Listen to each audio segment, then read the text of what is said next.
monde est dedans, le chef des tous. Martine. Martine, pour rentrer. C'était le nuit qui a peut-être une chaise. Toujours la même conversation, c'est Martine. Le chien pour rentrer. Ouais, il peut rentrer. Il est content. Ça va pas. J'ai ça devant moi. Il y a 250 personnes et ils ne veulent pas rentrer, il y a un quart. Il y a un quart. Il est monté devant la chapelle, le quart. Ouais. Eh ben, merci à tous d'être venus, si nombreux, pour cette inauguration. En fait, on cherchait une occasion pour créer un petit peu du lien, pour se rencontrer, pour faire un petit événement, pour que les gens du coin puissent se voir autour d'un petit événement. Voilà. Alors pour commencer, je voudrais faire un petit clin d'œil à notre ami Gérard qui devait être là aujourd'hui. Et à cause de sa chute au bord de la Gagnère, il est hospitalisé. Il doit rester alité encore pendant quelques semaines, 5 semaines. Il va bien, à part ses fractures, mais il a le moral. Et il aurait bien aimé être là, en tout cas ce soir. Maintenant, je vais vous raconter une petite histoire. C'est la légende de la construction de la chapelle du Frontal. Il y a environ 200 ans, les écoliers du Frontal, donc il y avait l'école qui était, je ne sais pas si elle était là déjà, mais les écoliers, le matin, ils découvraient leur livre de classe qui était déchiré. Et ça, assez souvent, ils arrivaient le matin, les feuilles de leur livre étaient déchirées. Et les habitants du Frontal se sont dit, ça doit être une malédiction, il faut faire quelque chose. Ils se sont réunis, ils ont dit, ben, on n'a pas de chapelle, il faut qu'on en construise une pour gérer ce mauvais sort. Ils ont construit cette chapelle, et les écoliers ont pu retrouver leur livre déchiré. Bon, ça, c'est la légende. Ce qui est vrai, en tout cas, c'est que ce sont les habitants du Frontal qui ont fait ça en commun, qui ont construit cette chapelle. D'ailleurs, sur le cadastre, elle appartient aux habitants du Frontal. Voilà.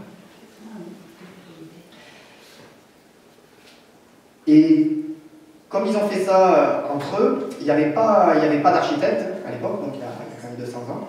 Par contre, il y avait un certain Célestin Régis, qui était menuisier, et il a fabriqué une maquette, qu'on peut voir ici, là, qui est sous la cloche en plexi.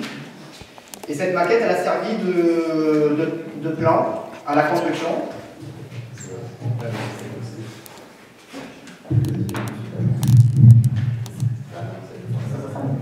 Donc elle a servi de modèle et de plan pour édifier la chapelle. Et c'est probablement ce monsieur Régis, Célestin Régis, qui avait fait les 4 fenêtres avec les menuiseries, avec les fleurs de lys qui ornaient le haut de la fenêtre. 100 ans plus tard, le petit Fillot, Gabriel Régis, il y avait une fenêtre qui était cassée, il a changé cette fenêtre. Et il y a quelques semaines, le petit Fillot, René, nous a aidé, comme pas mal d'habitants du Frontal, des saisonniers, des habitants principaux ou secondaires, et des amis, à changer ces fenêtres. Voilà. L'association a été créée en 1987 et le bénévolat a toujours fait une place importante dans l'association. La plupart des rénovations et des travaux ont été réalisés par les principaux secondaires, mais aussi des amis, des voisins, des gens qui reviennent souvent, et des personnes croyantes et non croyantes.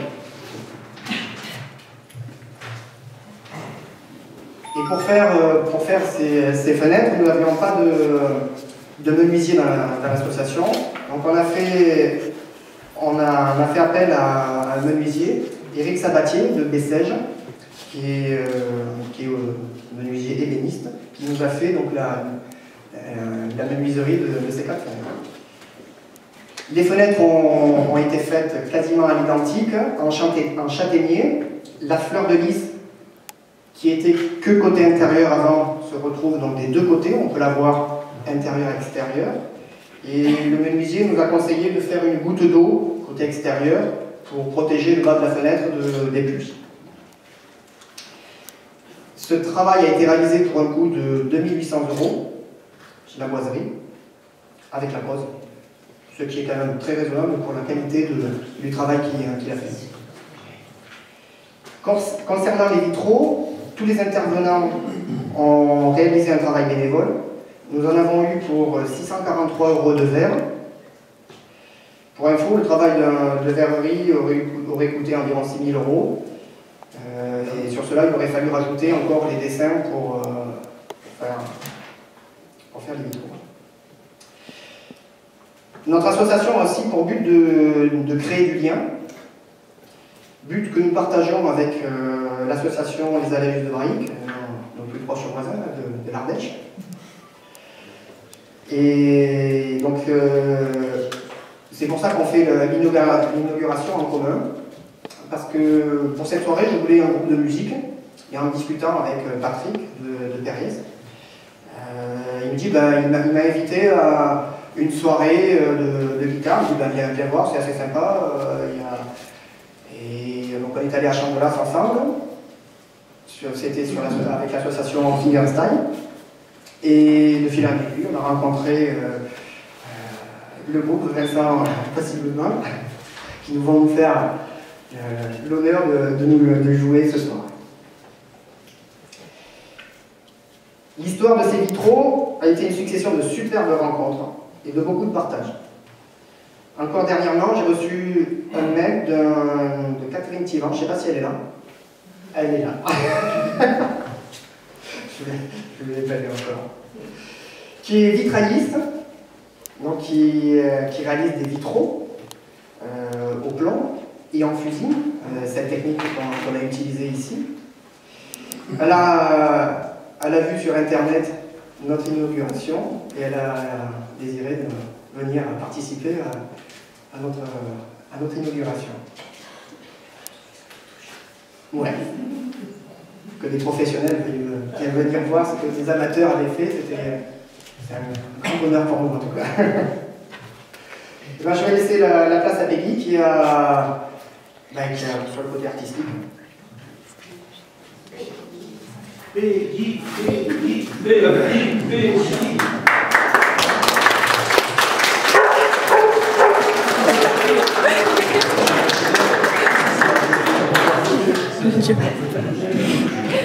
Peggy, pas trop long quand même. Pas trop long quand même. Je voulais pas le faire trop long, mais en fait, Sylvain m'a dit qu'il fallait expliquer un peu ce que j'avais fait. On a soif. Ça va durer 7 minutes. Combien? 7. Stop. Si tu ne coupes pas la chic toutes les 5 minutes. Je t'aime, Peggy. Bon, alors pour les vitraux, nous sommes revenus aux sources premières du vitrail pour 2 raisons. Premièrement, ils ont été réalisés avec la technique la plus ancienne de fabrication et de travail du verre, utilisée il y a déjà 3500 ans. Ça s'appelle la fusion, alors maintenant on appelle ça le fusing, ça c'est un peu américanisé. Donc les verres de couleur sont posés sur du verre transparent. On les porte au four pendant à peu près 48 heures, je crois, c'est ça? Un peu moins. Un peu moins, ouais. Et donc après, ils fusionnent ensemble et ça fait une seule pièce. Deuxièmement, les vitraux sont enchâssés dans des cadres en bois, comme c'était le cas avant l'apparition du plomb qui remonte seulement au Xe siècle. Autrefois, les vitraux représentaient des scènes bibliques, les gens ne savaient pas lire et l'art servait à raconter la religion. Les vitraux contemporains sont souvent faits de forme géométrique, les gens savent lire et il n'y a peut-être plus nécessité de raconter une histoire. Mais je pense surtout que c'est plus simple à faire. Cependant, certains lieux ont le privilège d'avoir des vitraux réalisés par grands artistes, comme c'est le cas à Reims avec Chagall ou la Chapelle de Vence avec Matisse. Et le résultat est incroyable. On aime ou on n'aime pas, mais cela donne des vitraux avec un style unique, propre à chaque artiste, qui ne sont vus nulle part ailleurs. C'est aussi le cas ici, avec le vitrail qui a été réalisé en 1995 par un artiste parisien Philippe Rion et un vitrailliste de la Place, Thierry Valle. Nous n'avons malheureusement pas de Chagall ou de Matisse dans l'association, ni d'artistes qui interviennent bénévolement pour faire les dessins. Même si j'ai fait quelques études dans ce domaine, je ne suis ni artiste ni peintre. Et j'ai donc travaillé sur des œuvres d'art dont les sujets sont représentatifs du frontal et sur le thème général de la création. Donc il y a l'univers, le soleil, le ciel et la terre. Sylvain tenait absolument à ce que je prenne 4 peintres différents pour que tout le monde y trouve son compte. Ce qui a un peu compliqué la tâche, parce qu'il fallait trouver 4 œuvres d'art dont l'artiste est mort depuis plus de 70 ans pour que les droits tombent dans le droit public. D'un point de vue technique, la taille des fenêtres ne se prête pas du tout au format des peintures, et en plus le dessin est coupé en 6 morceaux avec les 4 bois, ce qui complique un peu la structure. Il était aussi important de travailler en corrélation donc, avec le vitrail existant et d'avoir une harmonie des couleurs et des formes. Alors, celui-là, là, c'est Robert Delaunay, comme peintre. C'est un peintre français qui est fondateur du mouvement Orphix, une branche du cubisme. Il représente ici l'univers. Cette œuvre, dont le titre original est Forme circulaire, lui a été inspirée par les reflets des vitraux de l'église Saint-Séverin à Paris. Et il était très intéressant de faire retourner une œuvre à sa source.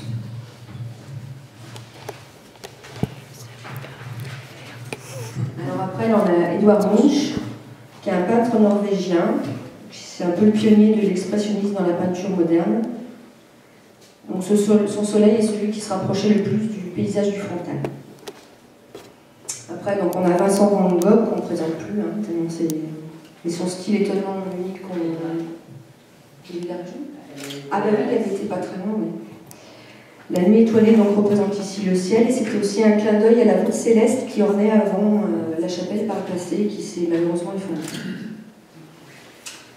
Edmond Cross, c'est un peintre français qui influencera Matisse et les fauvistes aussi.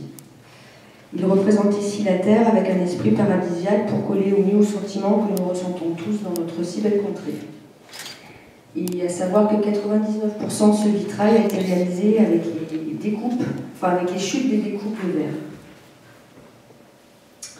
Donc concernant le positionnement des vitraux, le soleil est placé au levant, la nuit étoilée au couchant, et les vitraux se lisent dans le sens inverse des aiguilles d'une montre, du plus grand au plus petit, l'univers, le soleil, le ciel, la terre, et donc on a inclus en même temps le vitrail qui est l'homme. Maintenant, je vais vous parler un peu du côté humain de cette aventure. Quand le sujet a été évoqué, je me suis dit que ça serait sympa de faire les dessins, mais on ne serait jamais venu à l'idée de faire des vitraux, parce que j'en ai jamais fait. Et ma grande sœur, donc, qui est artiste peintre et professeure de dessin à Saint-Étienne, a toujours de bonnes idées, un peu farfelues des fois. Donc quand je lui ai fait part du coût un peu élevé pour l'association, elle m'a dit t'es bête, on va les faire à mon atelier. À quoi s'est rajouté un autre personnage tout autant insolite, Denis Berger, maître verrier à Saint-Just-Saint-Rambert. Quand nous lui avons dit que nous pourrons donner suite à son devis, il nous a dit vous n'avez qu'à les faire vous-même à mon atelier. Décidément, c'est une manie chez certains. Donc, pour résumer, le plus étonnant, on a eu des échanges avec Gwenaël Fossard, qui est chargé des héritiers d'Henri Matisse. Nous avions demandé des droits parce qu'Henri Matisse n'est pas mort depuis plus de 70 ans. Ces droits ont été refusés, mais d'une façon très belle. Et une fois les vitraux terminés, on a eu de très bons compliments, ce qui est assez étonnant.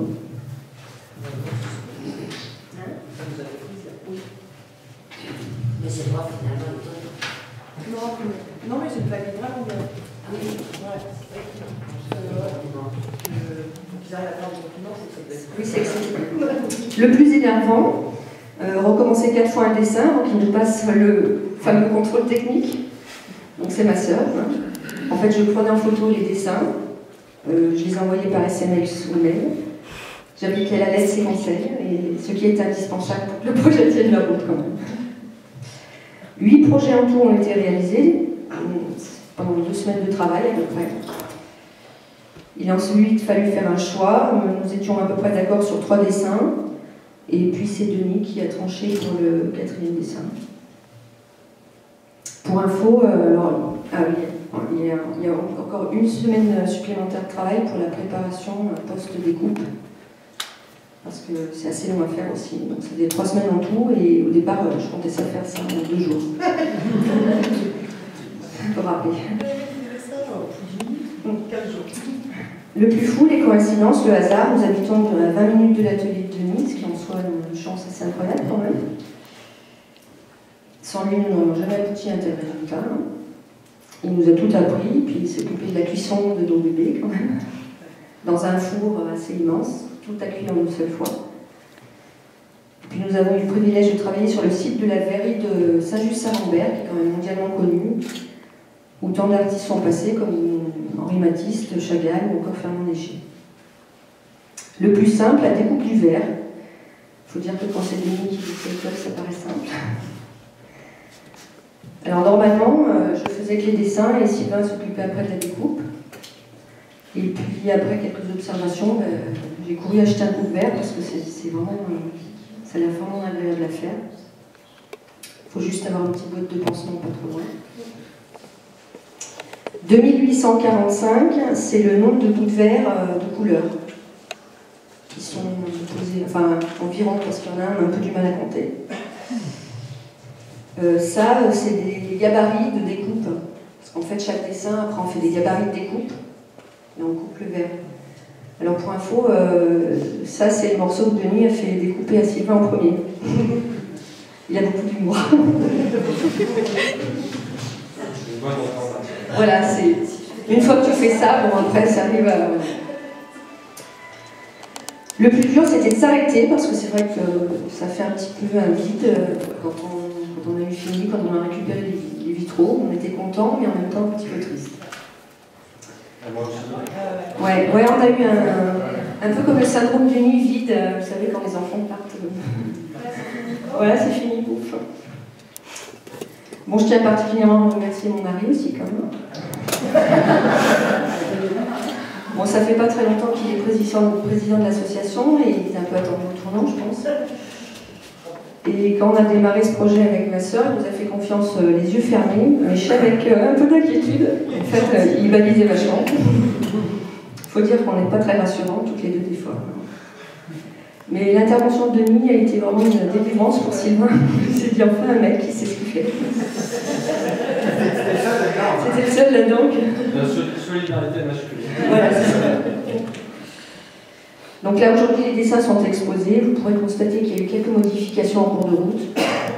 Le vert rouge, il était très, très, très beau et du coup, on en a remis un peu plus partout. Il était cher. Et puis, il était cher, il fallait l'utiliser. Et on a mis aussi des petits bouts en 3e couche, en superposition. Ça, c'est sur une idée de Denis et Nathalie. Voilà. Et ben, merci à tous d'être venus. Et puis, merci à vous tous pour le projet. voilà, et puis là, on va pouvoir écouter un peu de musique et après avoir un petit peu.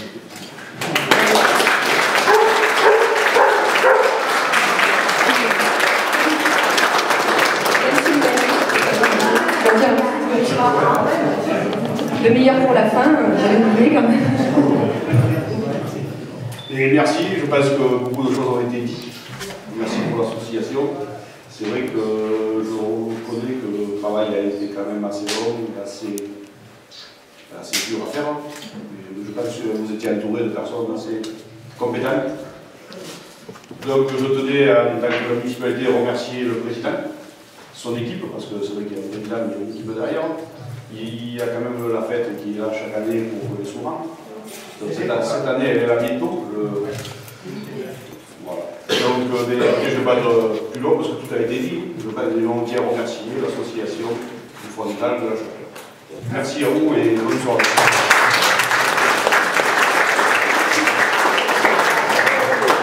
Bonsoir à tous. Donc, Sylvain a parlé de moi tout à l'heure. Donc, effectivement, il y a encore quelques semaines, on ne connaissait absolument pas le frontal. Nous, on vient de Mâcon, donc c'est dans le sud de la Bourgogne. Et puis, on avait projeté de prendre quelques jours de vacances dans le sud-ouest. Donc mon compagnon lui travaille dans un pays monastique et moi dans le métro, donc on essaie de faire plaisir à chacun.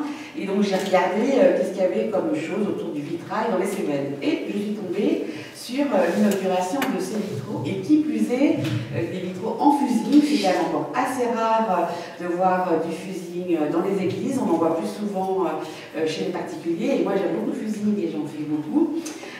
Donc je me suis dit, il faut absolument qu'on vienne faire un saut ici et voir, donc j'ai contacté effectivement Sylvain.